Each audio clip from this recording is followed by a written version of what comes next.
据可靠人士称，4月底，在中国北京经商和开餐厅的维吾尔人被当地城市管理执法局一夜之间强行关闭，同时掐断水电气，并要求第2天必须离开北京，否则将依法处理。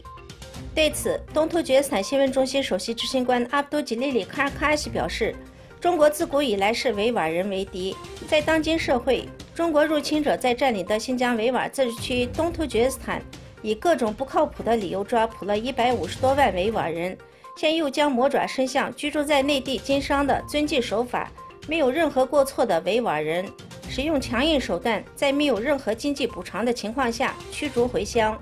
又一次证明了中国政府的残暴政策，呼吁世界舆论对中国的种种破坏不应保持沉默。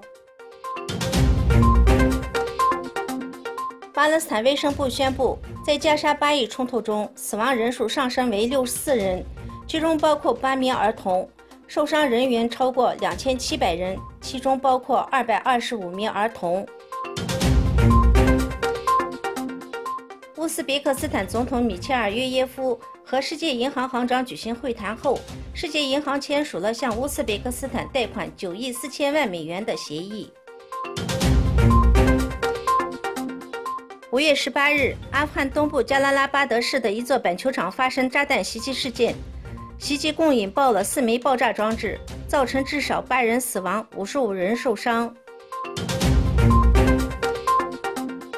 5月17日，美国吉劳亚火山发生了爆炸性喷发，持续时间不长但很激烈。吉劳亚火山是全球最活跃的火山之一，地质学家警告，接下来很可能再次发生类似或更为强烈的喷发活动。